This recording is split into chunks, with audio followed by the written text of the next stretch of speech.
Hi folks, I was getting ready to do the video for Sagittarius Rising for the membership part of my channel, but I kind of miss the general videos that I am doing. I mean, it's not like I did one like on Friday or Saturday, so it is like, but I was like, the sequence was going to be, I was going to do the Sagittarius Rising video and then do this full moon video.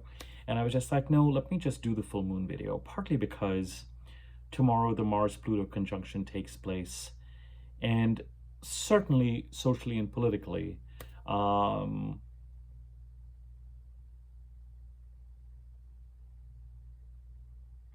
we're feeling it. We've been talking about in this channel the Mars-Pluto conjunction and heading to it, and how it is something to always kind of watch for in terms of energies.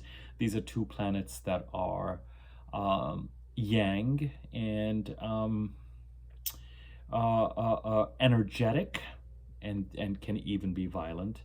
And it's never quite the date of the aspect. It's as we head towards it.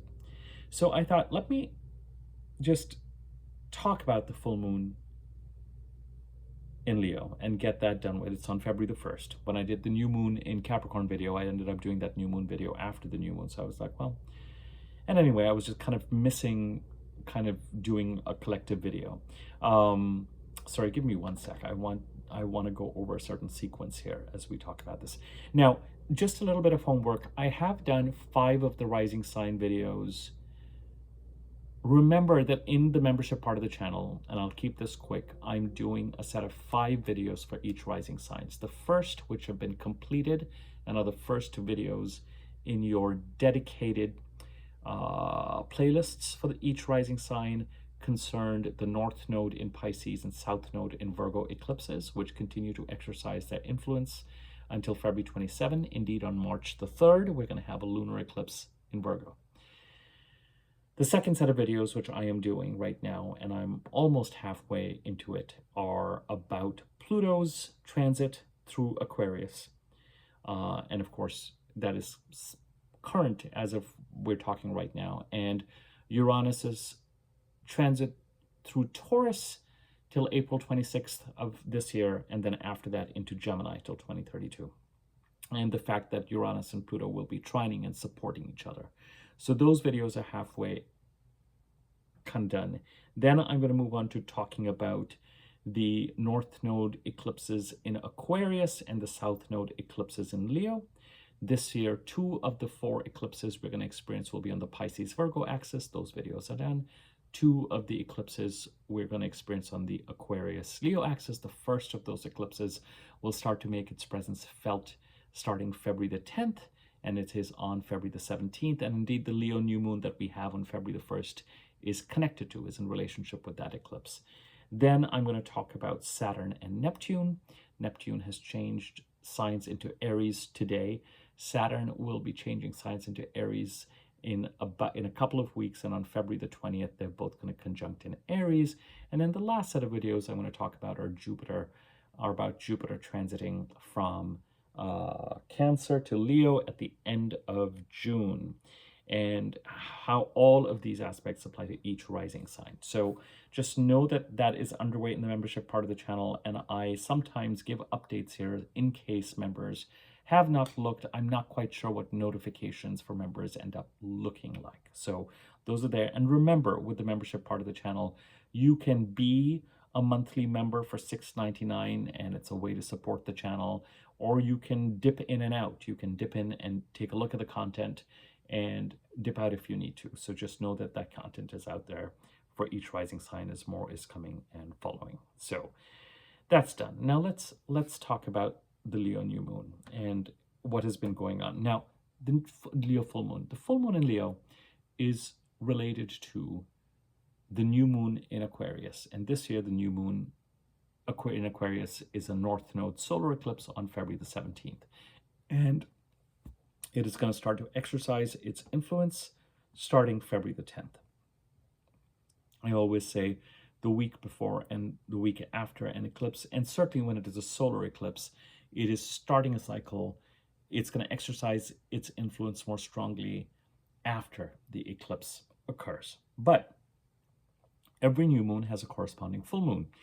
Sometimes, and I know that people who've been watching my channels will, some of this information that I'm sharing is going to feel a little bit like old news, but let's just put all the information we need to put on here for the Leo full moon for the sake of completion. Sometimes the full moons happen 2 weeks after a new moon. Sometimes, as in currently, they're happening 2 weeks before a full moon. So the full moon in Leo occurs on February the 1st, and its related new moon occurs on February the 17th, and that happens to be an eclipse. And of course, that's a new moon in Aquarius. The sign of Aquarius and the sign of Leo are opposite each other. At a time of a full moon, the sun is in Aquarius, and that is where the new moon is going to occur. And the moon is in Leo, in the opposite sign of Leo. And because the moon is opposite the sun's brightness lights up the entire disk of the moon, and it is a full moon. 2 weeks after this full moon, as we head towards February the 17th, the moon and the sun will conjunct. The moon will have no light because it is not opposite the sun anymore. It is not lit up. The moon has no light of its own. The moon is lit up by the solar force, but it is a new moon. It is the ending of the last month of Capricorn and the beginning of the new month of Aquarius, so to speak. Okay, now because we have a full moon in Leo, we have to just to have a quick understanding of where this full moon in Leo falls in the chronology of the transit of the personal planets through Aquarius. The Sun, Mercury, Venus, and at present Mars are close together. The Sun, Mercury, and Venus typically are pretty close together. And of course, the new moon occurs wherever the sun is. So let's just go over a quick chronology here. On January the 17th, Venus entered Aquarius. On January the 19th, Venus conjuncted Pluto in Aquarius. Pluto's already in Aquarius. On the 20th, Mercury entered Aquarius. Excuse me, let me just start this again, because it all happens very quickly. On the 17th, Venus in Aquarius. On the 18th, let's start this again. On the 17th, Venus in Aquarius. On the 19th, Venus conjuncts Pluto and the sun comes into Aquarius. On the 20th, Mercury comes into Aquarius. On the 21st, Sun conjuncts Mercury. 22nd, Mercury conjuncts Pluto. 23rd, Sun conjuncts Pluto and Mars enters Aquarius. And on the 27th, Mars conjuncts Pluto. On the 29th, Mercury conjuncts Venus. And on the 1st, we have the full moon in Leo. And the last video that I did for the free part of my channel was an overview of the aspects of last week and this week that is just starting, the week of January the 26th, and we talked about these conjunctions. So by the time we get to the full moon in Leo, all of these conjunctions with Pluto and whatever remaining conjunctions need to occur between the personal planets are done.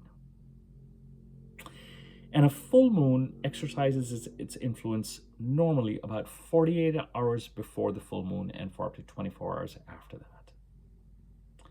When it comes to the general energy of the full moon, and as we head to the end of this week, expect anxieties, intuitive hits, emotional reactions to increase, what is called full moon behavior.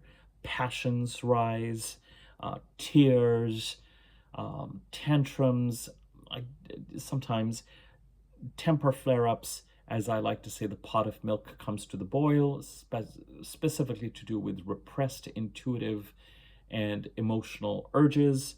What hasn't been said, where you might have been saying yes when you mean no and no when you mean yes, that kind of self-expression can occur. I like to use the analogy, the wave crashing to the shore, the wave that started at the time of the new moon about a week ago. Another week from now, when we have the full moon, energetically it peaks. While this week is likely going to be a productive week as you head towards the full moon, as I like to always remind you, because the energies become a little haywire, productivity is needed. And very often as we head to the full moon, we have that time of the month where we say, oh my God, I've got all this going on, and this has just been added to my plate, and this has been added to my plate. How am I going to get this done? How am I going to get this done?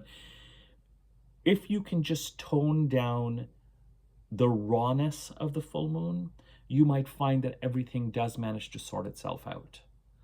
But if your energies are ricocheting, then it becomes very hard to remain composed and on track and to execute everything you need to, because you've got the power to be productive.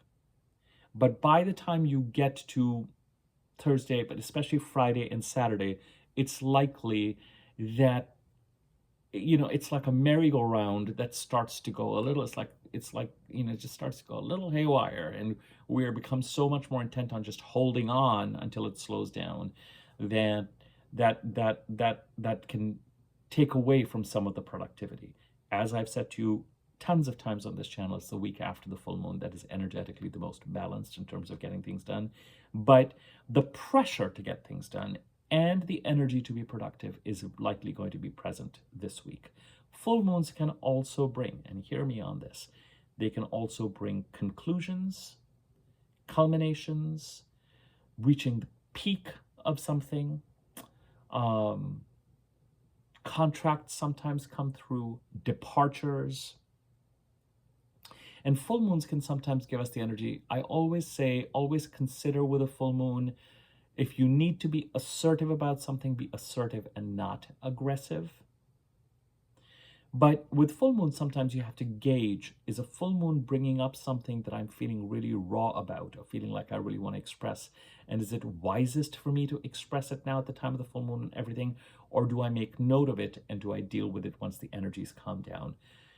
That could be a wise approach. Sometimes a full moon gives us the power to address something that has been lingering for a long time in our consciousness. And so we have to kind of gauge, do I use the energy to get something expressed or shall I not? So sometimes we're the ones doing the expressing. Sometimes somebody else may be doing the expressing towards us. They could be letting off steam about someone else. It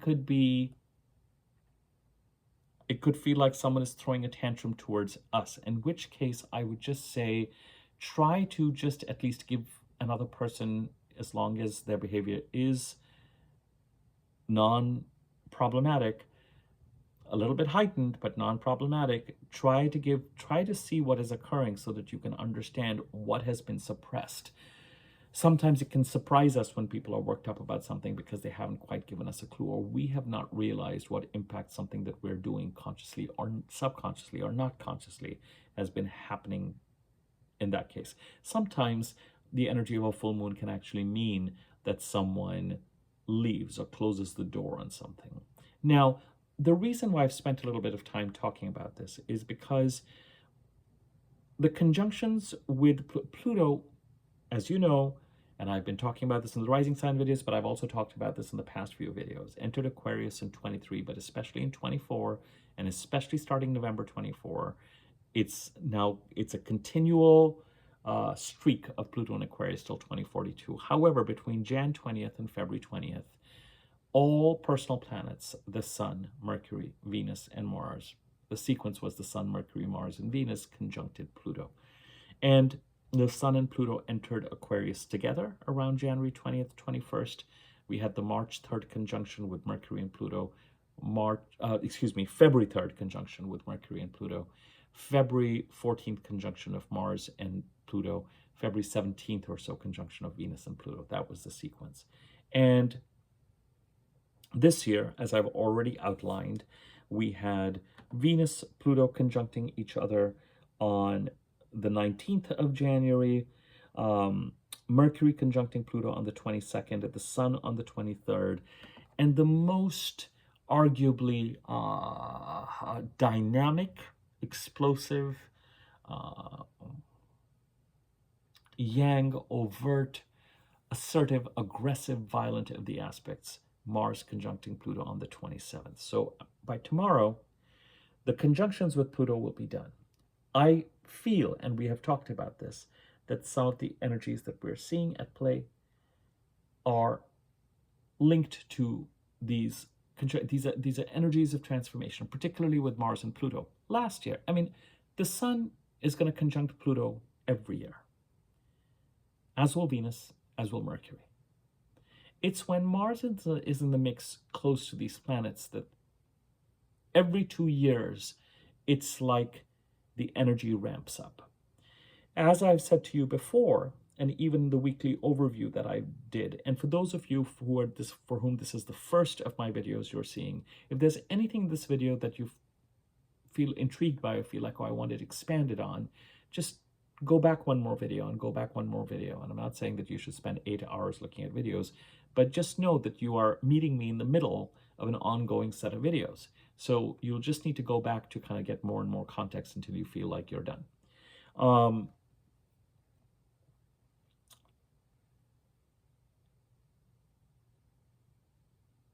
With the personal planets going over a particular sign, and the sequence of those planets, and the energies, and whatever it is that they bring up, it's really the new moon that creates a 4-week window of taking action to bring the house or the sign, the house in your chart where that sign sits, the house in your chart occupied by the sign of Aquarius. It's that new moon on February 17th that will give us the window to actually start to take action. The next right step, the next right step, the next right step, the next right step, and plant seeds that we can then harvest typically 5 to 7 months later. So there's an annual review by the planet of relationships and money, and the relationship between the two, Venus, the planet of communication, Mercury, the Sun, our connection to source, our individual connection to source, and Mars, our energy related to pursuing goals and setting boundaries. And they are all conjuncting Pluto, whose constant agenda is to change or transform the house that he is going over for our highest benefit. And as I've said to you a lot before, Pluto, when he's going over the first 5 degrees in any house, in this case, the house occupied by the sign of Aquarius, Pluto seeks to loosen bonds and ties that either we are holding on to or somebody else is trying to hold on to us in a particular way. And if Pluto feels like this is not in your best interest and probably not as part of your future, then Pluto seeks to dismantle it. And between Jan 20th and Feb 20th, or I should say Jan 20th and Feb 17th of 2024 might have been the first clue, pretty loudly, Pluto kicking the door open into Aquarius, when we got a sense of what is going to be dismantled as part of this long-term transformation. And right now, we may be dealing with those energies. As I said in my weekly overview, what has been going on since January 18th to January 27th, Venus conjuncting Pluto, all the way to Mars conjuncting Pluto, with the Sun and Mercury, and Pluto having that conjunctions in the middle of last week, is that because all these conjunctions are happening so close to the Sun, it feels like whatever's occurring is occurring either as a very internal transformation of what is next, with a lot of reflection on, okay, if this is what is transforming, if this is what I'm loosening bonds on, then what does this mean for me? And this is what this means for me. And this is what I'm committing to. And this is what I'm committing to ending. And this is what I'm committing to beginning. Or else, or it can be that something is happening behind the scenes or under the surface, that as these personal planets start to separate from the Sun, as we head to the full moon to some extent, but certainly as we head towards that new moon solar eclipse in Aquarius on February the 17th, it becomes clearer what certain people, parties, situations connected to whatever it is that we need to be loosened from have been up to during this time. The Sun, I think that it is likely to be in the former camp more. Remember, it's so interesting with the way things have played out socially and politically even. I titled my last video on the overview of last week and this week, I called it Resolve. It's like a key turns when these planets are conjuncting so close to the sun. I mean, the sun, Mercury, and Pluto were literally conjuncting each other on every consecutive day in the middle of last week. Venus on the 18th, Mars on the 27th, and Venus and Mars and Mercury are still very, very close to the sun, as is Pluto. Pluto informs all these planets about its intentions and desires and what it would like to see, including the sun.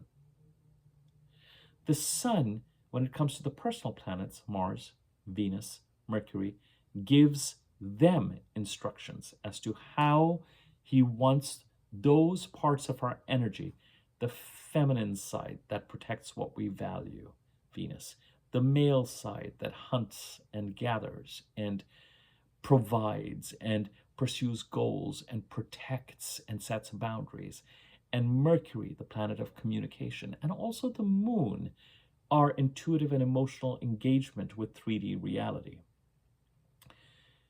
The sun is constantly meeting up with these planets, less so with Mars, most frequently with the moon, then with Mercury, which makes sense, our emotional intuitive side, our communication, our mental ability to interpret and understand what is actually going on, and then Venus, and then Mars. So,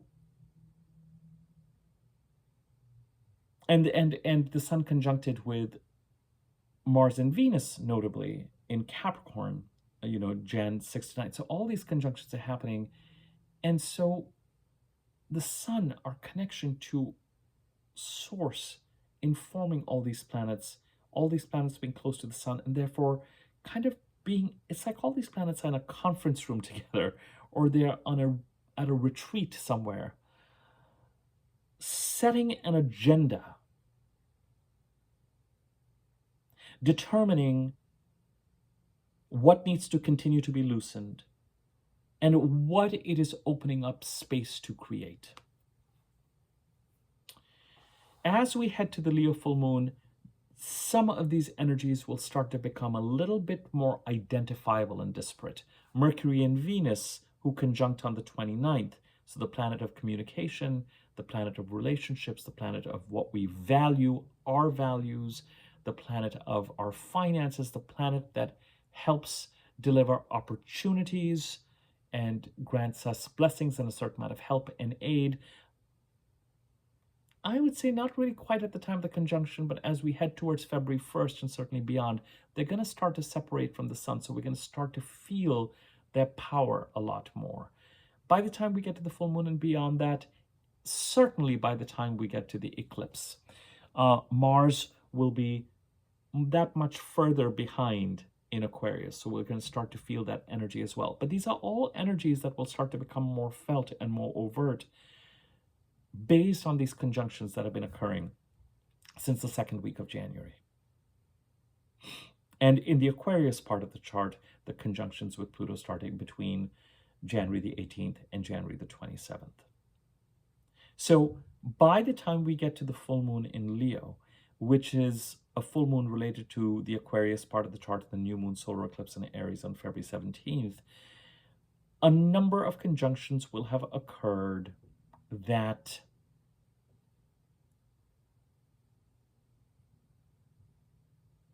with their proximity to the sun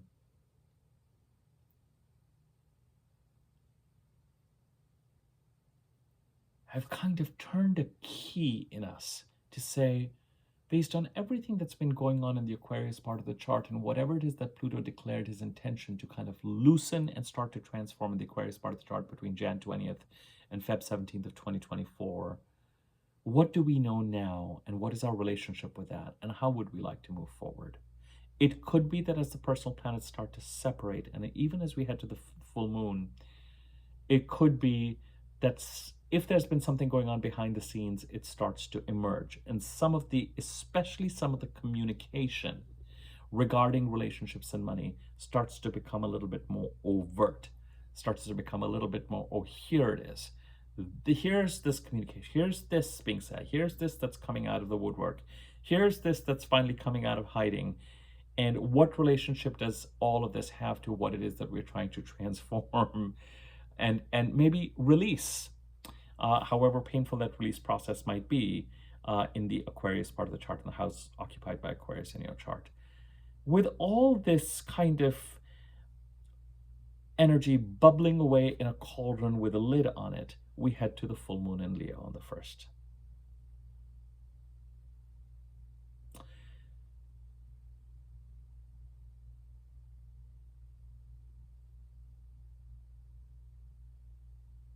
When you have all this activity occurring in one part of the chart, the Aquarius part of the chart, the opposite part of the chart, the Leo part of the chart, wants to make its presence felt and say, don't forget about these things, topics, energies,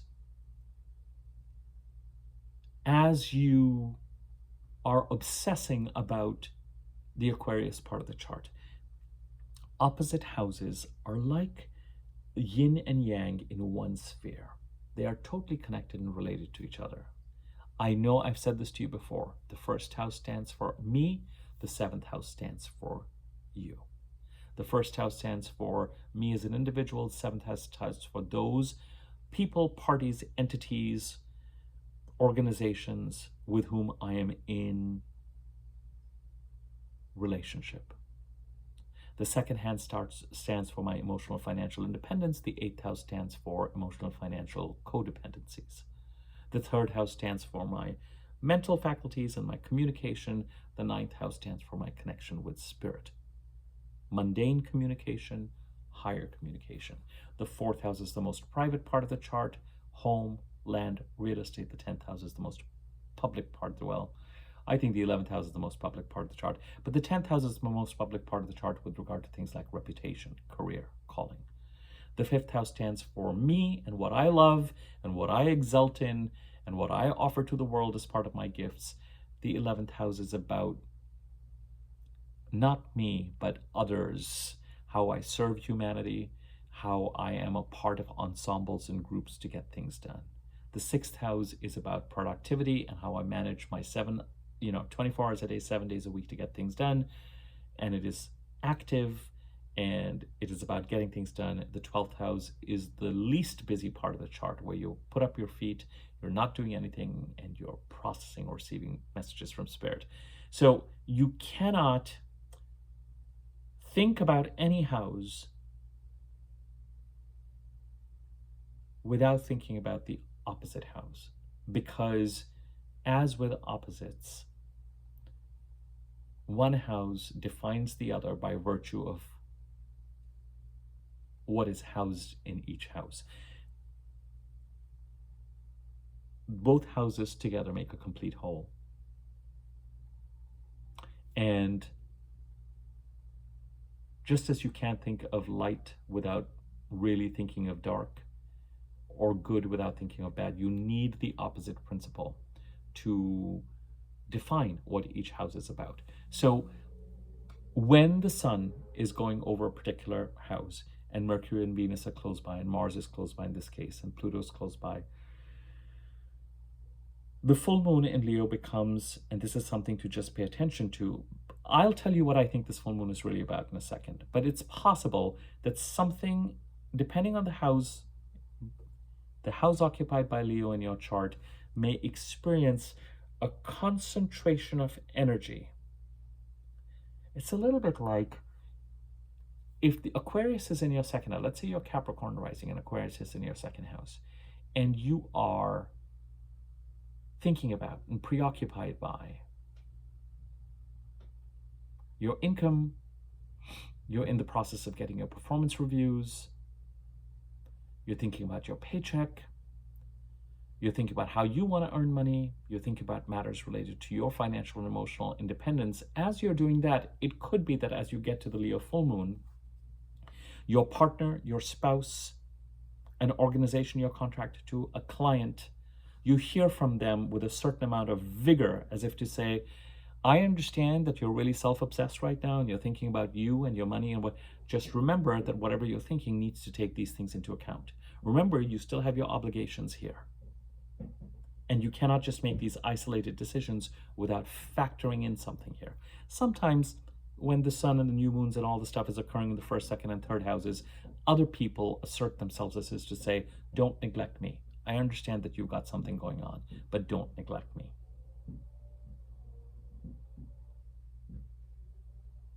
So, and the bringing up of this opposing principle as a part of something that needs visibility, or a contract comes up, or a flare-up occurs, then is factored in to however it is that you are going to be bringing the house where the sun is and where the new moon is going to occur into alignment. So I am evaluating, thinking about the house occupied by Aquarius. These Pluto conjunctions are happening.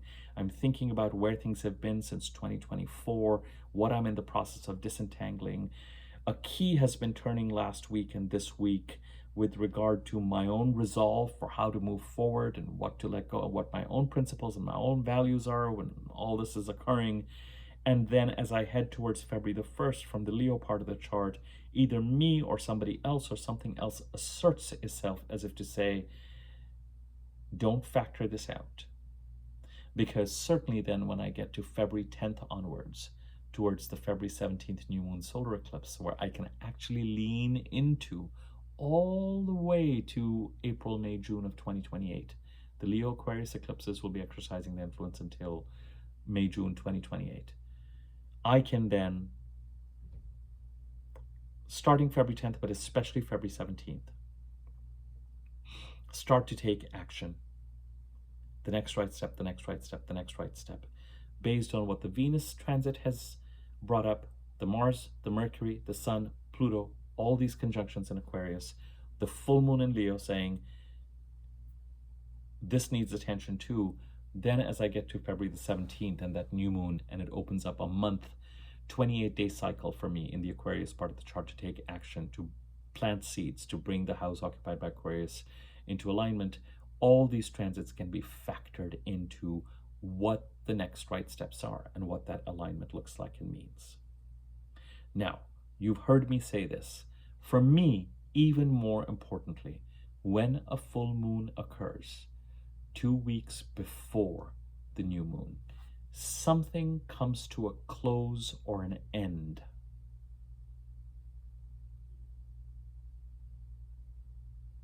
So that 2 weeks later, when the new moon occurs, you can turn a page and start to build something new.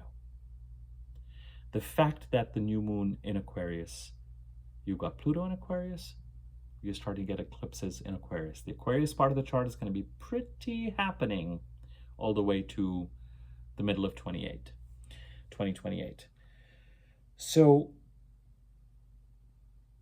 when eclipses occur, not just a new moon, you start to see signs.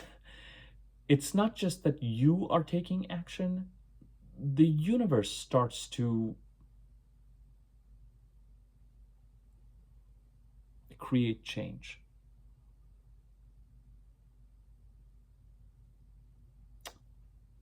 The tectonic plates start to shift.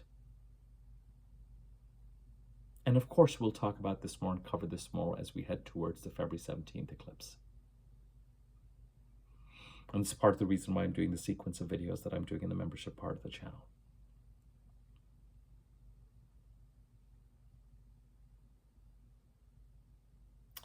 So when the full moon occurs 2 weeks before, as you head to the full moon occurs 24 hours after full moon, some sort of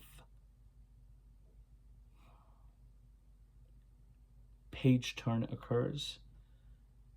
You have 2 weeks before the new moon to kind of actually finish up everything related to that page turn, so that then by the time the February 17th new moon occurs, which is also an eclipse, you can focus on creating something new, writing a new chapter.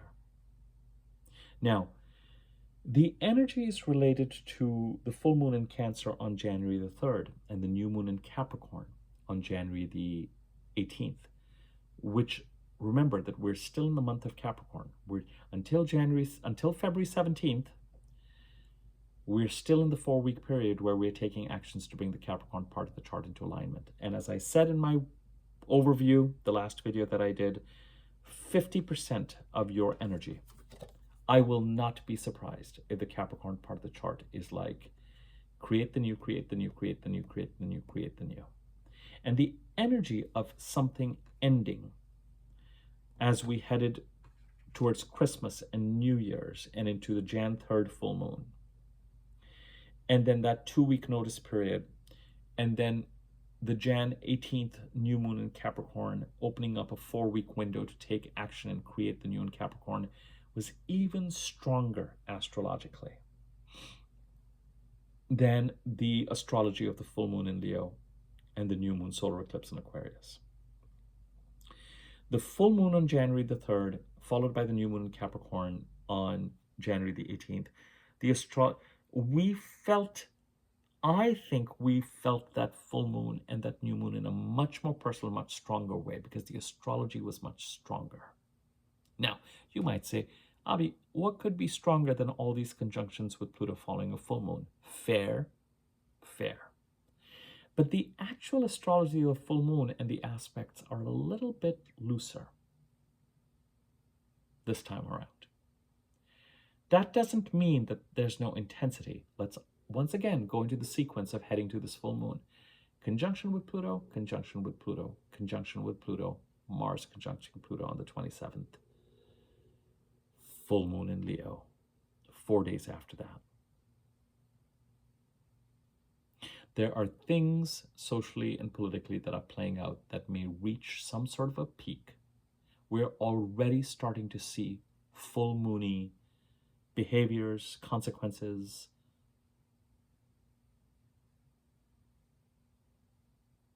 It's not about what happens on the day of a conjunction, Mars 27th. I think the Mars-Pluto conjunction we have already been feeling over the past 10 days. As we get to the full moon, impersonally, as we look at what is going on around us, we will certainly start to see some sort of a culmination of flare-up, something occurring there. And anybody looking at that full moon is likely to say, well, that is more dramatic externally than what was going on around January the 3rd. I'm not going to argue with that.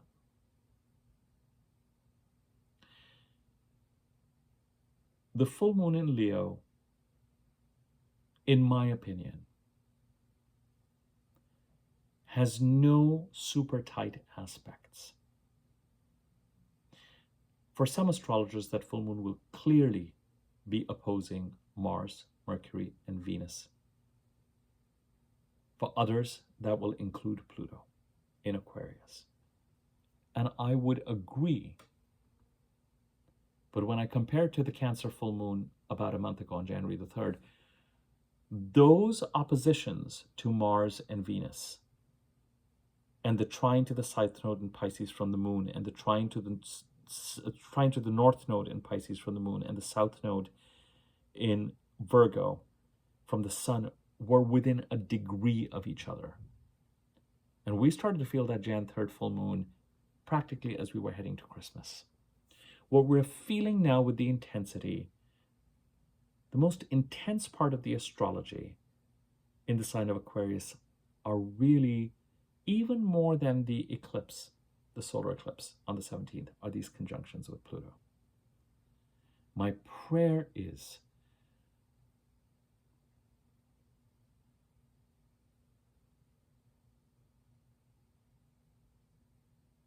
that the worst is behind us after tomorrow. Now, that is a very general statement in terms of intensity, and that there's a sense of consequence and flare-up as we head to the 1st. And then for about 2 weeks after that, we're dealing with finishing up a certain chapter so that we can start a new chapter that is also an eclipse on the 17th. On a personal level, and I really don't do a lot of political talk or political videos. On a personal level, which is our concern, dear viewer, when it comes to everything that is occurring in the Aquarius part of the chart that right now feels is part of a personal resolve, that is brewing, that might be under the surface, that is starting to show some signs of pressure and even force and reckoning.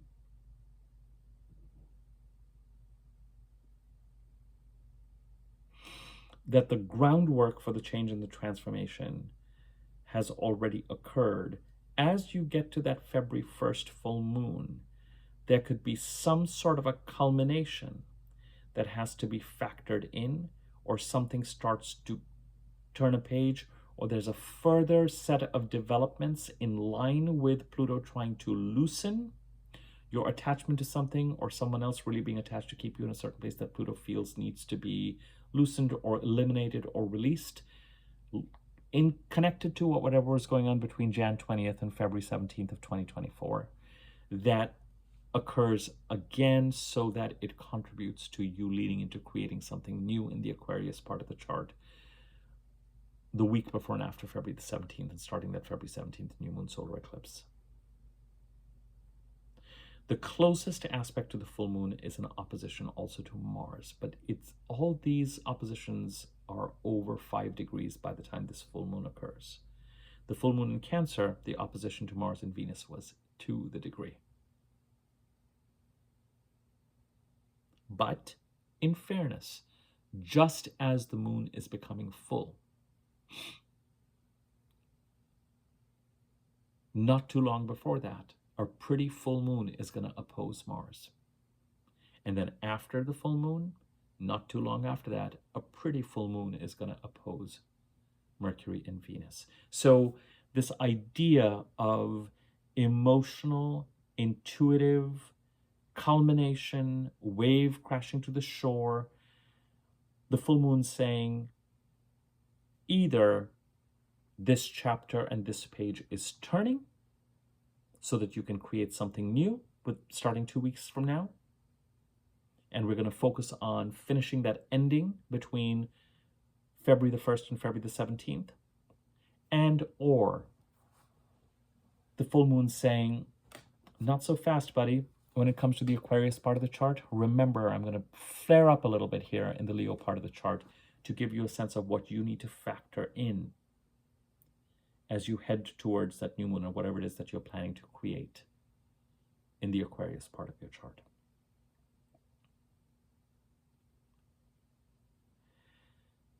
That's the narrative. The only aspect that is encoded in the full moon is Saturn moving to conjunct Neptune in Aries. Right now, and this may be irrelevant,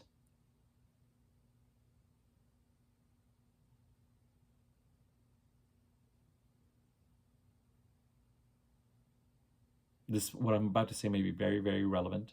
It's as a part of all of this. Saturn is getting ready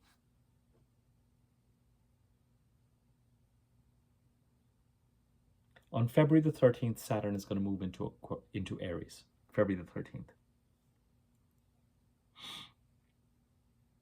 So by the time we get to that new moon solar eclipse in Aquarius, Saturn will be done with Pisces. Not to return for another 28 years. Neptune moved into Aries today. Till February the 13th, Saturn is going to be massively preoccupied with trying to stabilize the Pisces part of the chart.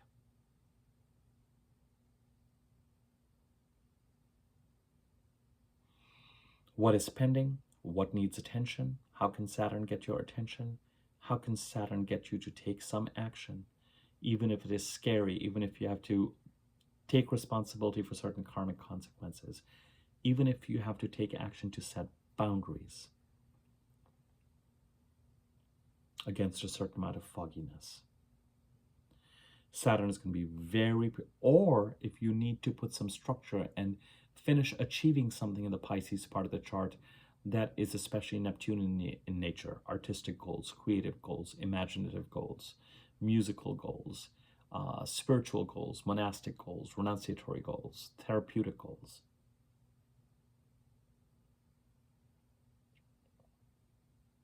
Saturn and Neptune conjunct on the 20th of February. And certainly when we come to the When it comes to the February 17th new moon solar eclipse, that solar eclipse, in my opinion, is also unaspected. Some people will say that that new moon solar eclipse squares Uranus, but the eclipse occurs and the new moon occurs right after the square to Uranus. There's something about these full moons, the full moon in Leo and the new moon in Aquarius, these lunations occur after some of the drama has occurred. With the full moon, it can bring some sort of culmination. By the time you get to the moon and the sun have made all their aspects that they can through the Aquarius part of the chart. And when the new moon occurs, the new moon solar eclipse on February the 17th, they have cleared those aspects. There's something really kind of groundbreaking around creating something new in the Aquarius part of the chart with this February 17th eclipse. But the eclipse and the new moon in and of itself is not approaching any major aspect. And the two aspects that I encoded into that new moon solar eclipse are also Saturn conjuncting Neptune. But really intriguingly, and this occurs in Pisces, but it is Venus conjuncting the North Node. And this eclipse on the 17th of February is a North Node eclipse. The Venus conjunction, this Aquarius new moon solar eclipse is really moving towards creating in 23, especially in 24, and right now, as we head to the Feb 1st full moon. I think it's still all about disentangling you from whatever it is that is holding you back in the Aquarius part of the chart. And some of those energies, Pluto is going to continue to work to disentangle you through 2027. But there's something about this new moon solar eclipse in Aquarius on February 17th that also acts as a kind of a portal into starting to construct the new. When you have the astrology of resolve, as we have last week and this week, not only are we internally resolving what our relationship is to what may not be for us and what is standing in the way of constructive and healthy manifestations and creations in the Aquarius part of the chart, we're also resolving and by identifying what it is that we actually do want that feels constructive. So we are defining our relationship with what we need to release, but we're also saying, okay, so if something is going to end up getting burned to the ground, if I need to let go of something, if I need to release something, if something needs to release me, and there might have been some element of me holding on to something there, then in the absence of that, what can I create? And right about now, with the Pluto transit, is when some of that work would begin. What are my goals? What am I going to create? It'll become stronger in 2027, this energy, but it's there. Let's quickly summarize this from both a macro perspective and a personal perspective. We've had a set of conjunctions. The personal planets entered Aquarius starting January the 18th, and they have been conjuncting Pluto, a planet that is trying to significantly transform the Aquarius part of the chart all the way through 2042. And Pluto's currently building on some energies that may have been most overtly felt between Jan 20th and Feb 17th of 2024 to currently disentangle us from anything that stands in the way of that transformation. And we may, between January 18th, 19th, and tomorrow, March the 27th, February the 27th, January the 27th, my God, I can't wait for Mercury to clear the sun. Between now and January the 27th, with these conjunctions with Pluto, are reactivated into... It's also interesting if you think politically back to what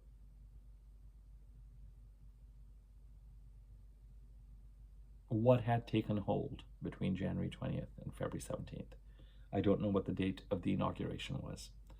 So there's a development of certain themes around that.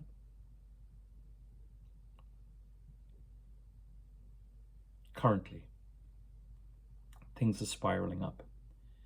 On a personal level, it may feel very internal, although it's possible that something could be happening behind the scenes or under the surface, that as you head to the February full moon, February 1st full moon, and beyond towards the February 17th eclipse, things become more overt.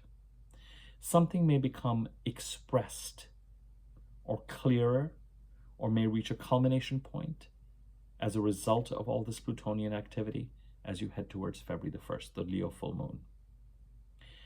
A chapter turns, a page turns. We focus on the endings for 2 weeks after the full moon, and we then start to focus on really feeling like we've got a clear ground that we can build on, starting the February 17th new moon solar eclipse. That February the 17th new moon opens up a 28-day window, a month of Aquarius where we can take the next right step, plant seeds to bring the Aquarius part of the chart into alignment with everything that has been going on before then.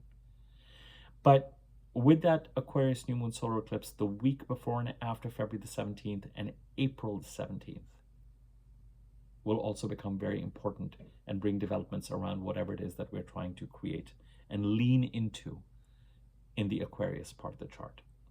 I will be covering what that means for each rising sign. I'm not saying that to overplug the membership part of the channel, but know that I will cover that. For those of you who you're going to have to develop your relationship with the house occupied by Aquarius in your chart and what these developments and what these eclipses will mean. And I will talk more about the eclipse. This is not a video about the new moon solar eclipse. This is a video about the full moon that's coming up on the 1st of February. And the Aquarius, North Node Aquarius, South Node in Leo eclipses are going to exercise their influence all the way through the first half of 2028, starting February the 10th. All right, we got there, folks. I do not have the energy to, I'm recording this on the 26th, and it is now 8:56 p.m. So I will focus on doing the Sagittarius. I'm going to focus on doing the Sagittarius rising video related to Pluto and Uranus and the upcoming trines. The astrology of this year, just remember that Q1 is tough. There's a lot of focus on dealing with old stuff and putting it to bed or tackling it, or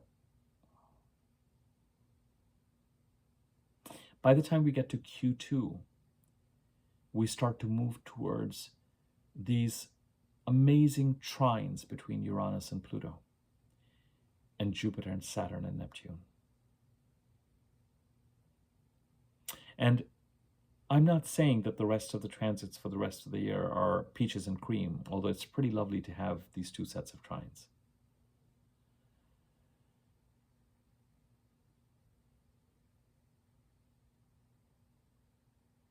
But there's so much about the first 3 months of this year that is about endings and new beginnings, and we don't get to start to really enjoy the new beginnings until we clear the eclipses on February 17th and March the 3rd, and the Mercury retrograde from February the 27th to the middle of March. It's going to be once we get spit out on the other end of that Mercury retrograde by the end of March that we're going to feel like, okay, I can really focus on the new. That said, we are in the process of creating the new. It's just the first quarter, you don't quite have the oomph of these trines that are going to be so supportive and so helpful and so dynamic as we head towards, June, July, August, September, and October, November, for the rest of the year. Okay, the 3 ways to engage with me. The free content I put on this channel is, of course, available to you. $6.99 a month memberships where I put rising sign specific content. And if you're interested in a personal reading with me, you can contact me at the email address in the description box below.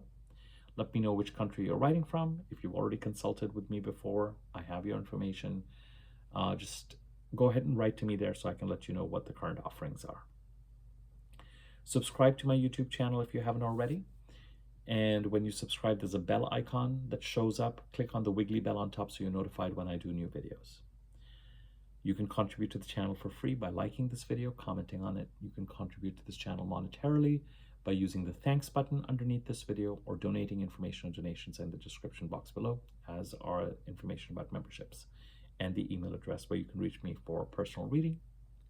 You can also potentially, if you found this video useful, hype this video, which is a feature that YouTube now offers.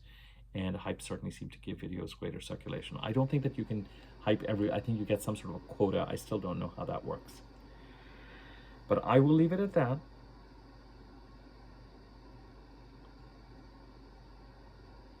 I was going to say expect the intensity to increase, but it's been pretty intense as we head to tomorrow. I think on a personal level, expect the intensity to increase as the planets start to separate from the sun and some of the energies become more overt. It wouldn't surprise me if what has been fairly internal so far starts to become more external, and we start to engage more with communication, setting boundaries, pursuing goals in the Aquarius part of the chart. As we head towards that February 1st full moon, there may be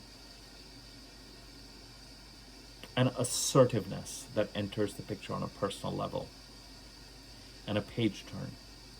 On a more political level, let's just hope that it's more about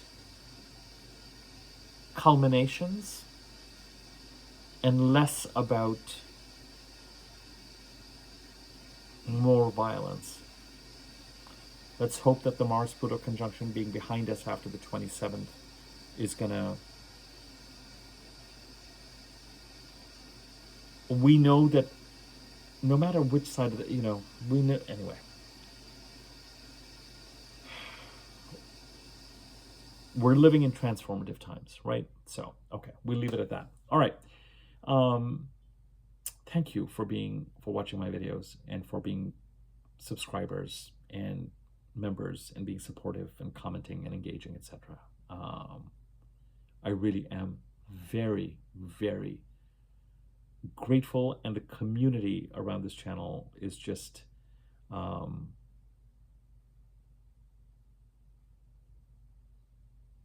delight, a delightful addition to my life. So I hope you find these videos useful. Take care.